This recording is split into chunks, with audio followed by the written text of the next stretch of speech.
Hi, in this video I want to talk about how facts does not equal function. I was mentioning this before about how knowing every single circumstance. And I think I've actually mentioned this exact comparison before with how knowing the facts of reality, knowing at least enough facts about reality where it's just about knowing the function of existence. I mentioned this in my last video, but I want to be a little more precise, and this should be a much shorter video than the last one. But the basic idea with this idea is that facts equals function more than anything. Obviously, there's facts about reality, about specific circumstances, but when it comes to spreading a philosophy, philosophy is not about knowing every single circumstance. Every single circumstance would be more close to science and knowing the physical aspects of existence and how they function. Like physics, chemistry, biology, all physics, the basic idea of functional matter moving around and how they interact.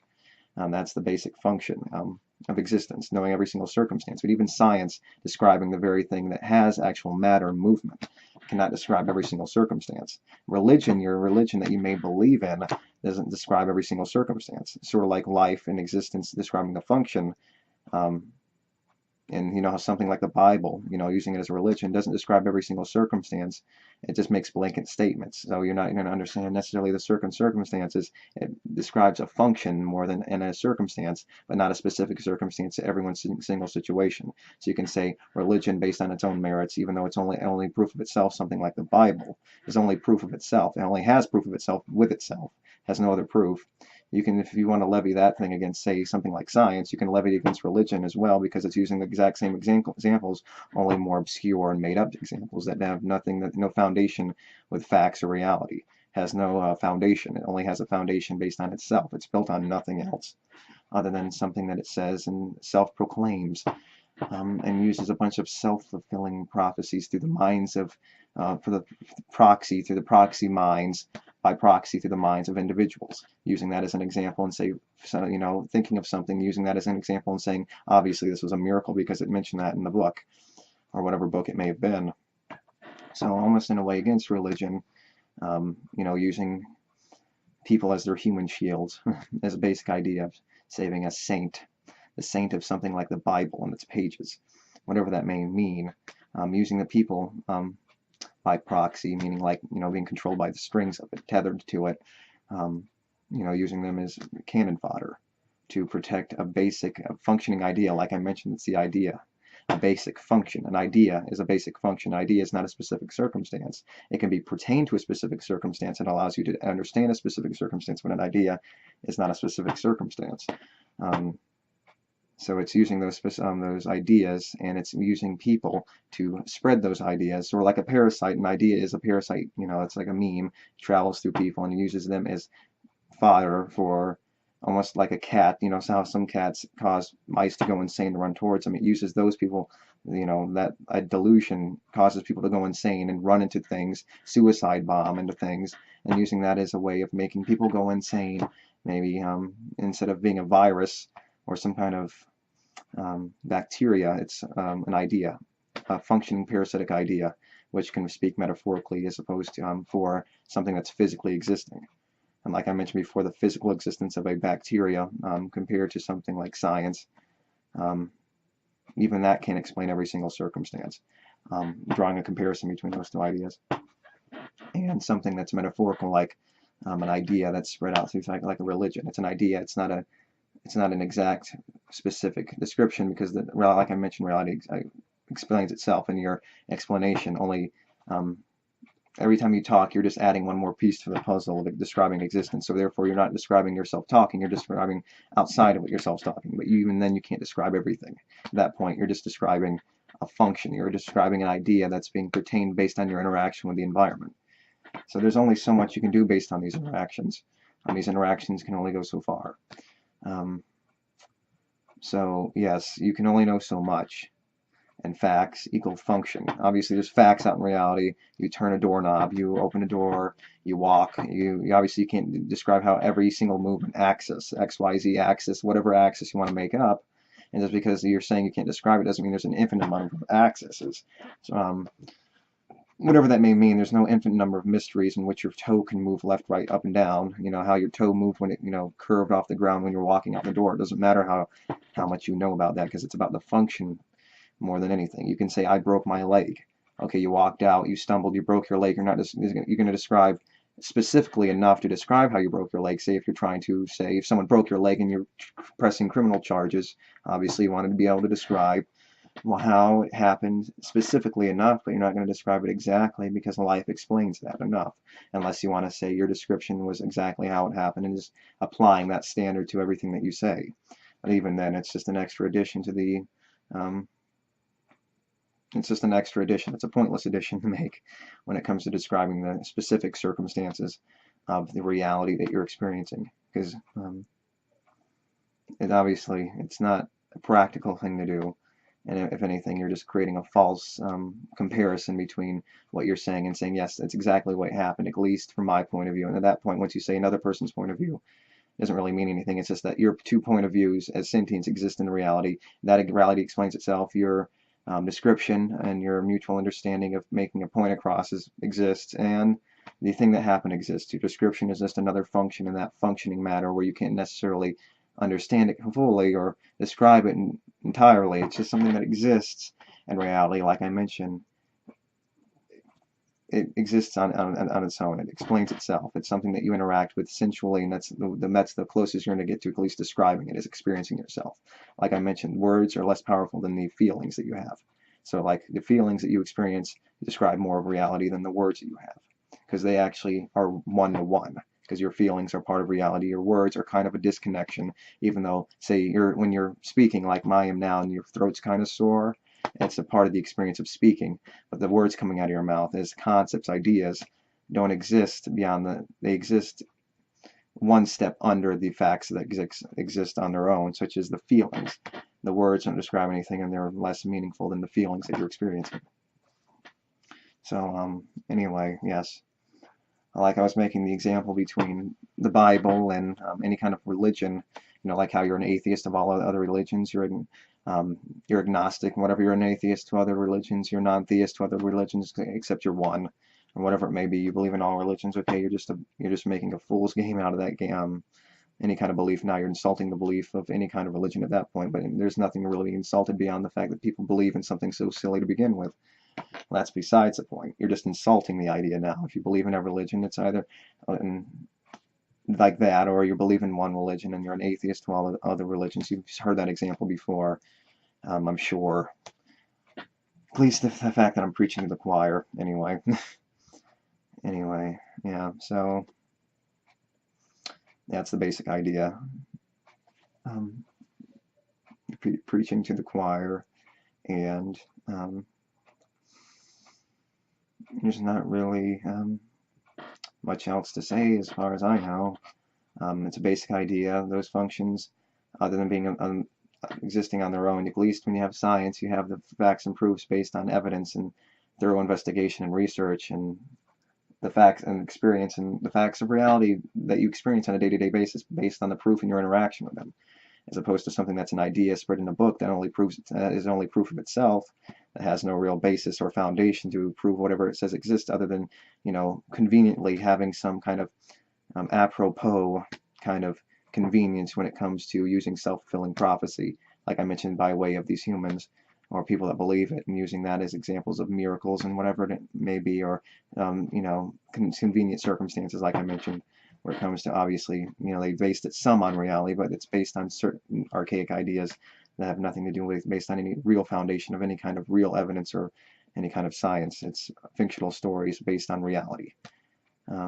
Real reality based on fictional stories. You take real reality and you just put you surround it in a bunch of fiction, as opposed to looking exactly what's going on. And there's no proof beyond the point its own existence. While you have existence itself describing science.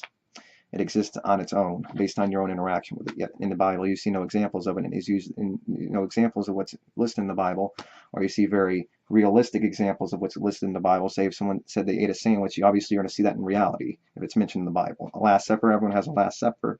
That's as an idea, it exists in reality, but reality explains itself. We see it, we experience it, as opposed to something like a religion. It gives an idea. Like I mentioned, it's only proof of itself, but it doesn't.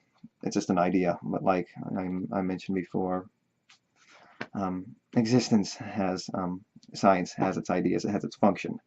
not just ideas or theories or hypotheses. It has its function as well. It explains a function of reality. And even though it can't explain every single thing, it can explain it more thoroughly than the basic ideas that are spread in something like a religion. I guess this comes down to a basic comparing religion to science and the basic ideas that surround these things. But it's a meaningful comparison when it comes to convincing people, because it is about convincing people, like I mentioned before, convincing people of the facts more than anything else. That's the important thing to do, is to convince people of the facts. It doesn't matter what it takes. It's just about convincing people not to do what it takes to do what the facts indicate.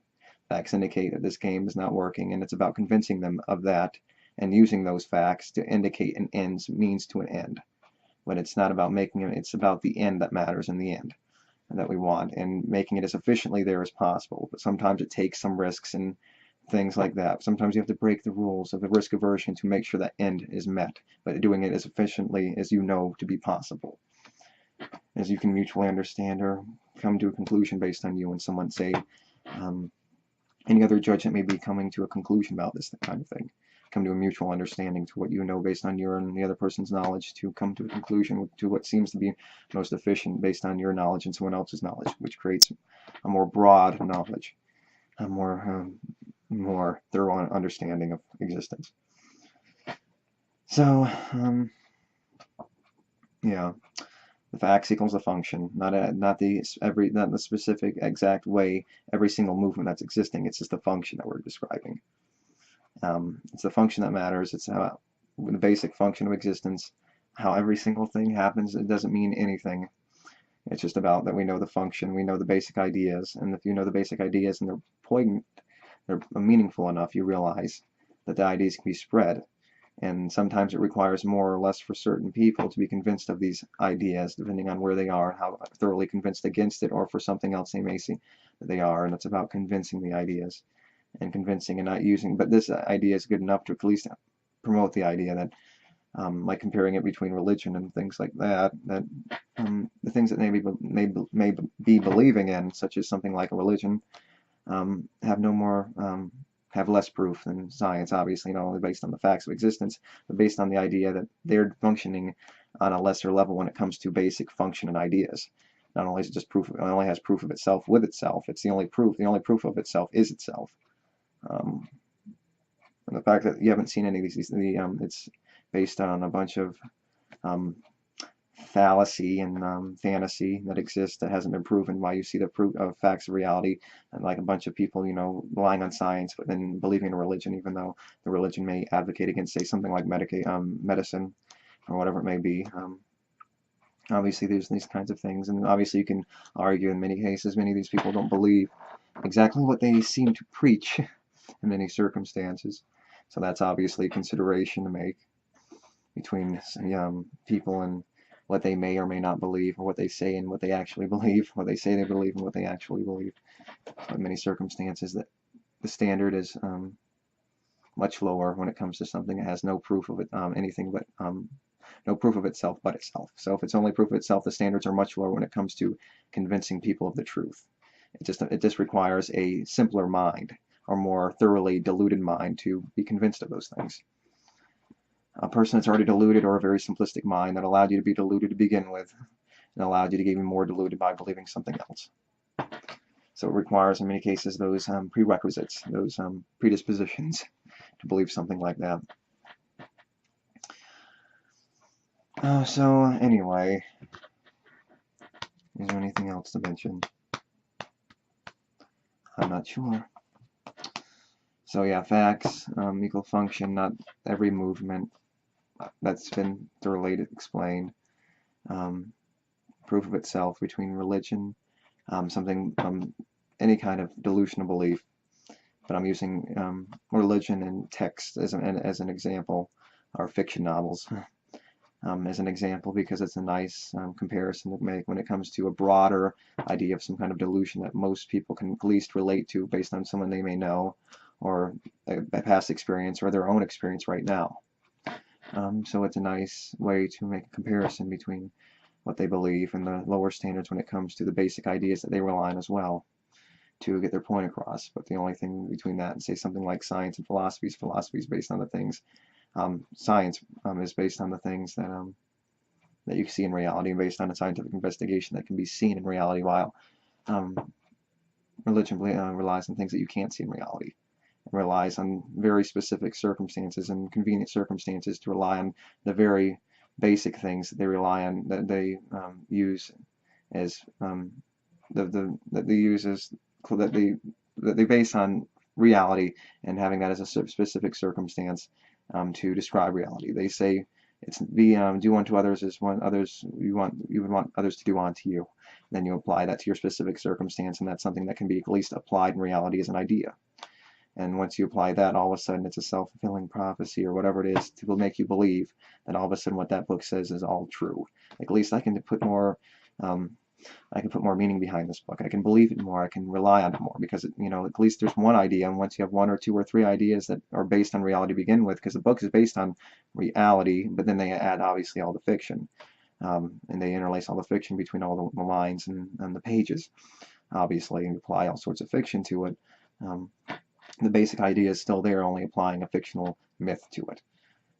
Obviously, then it becomes a fictional story more than a analogy or any kind of book of metaphors about life and existence, as a book of advice for living life more than anything, I suppose. So yes, that's the basic idea.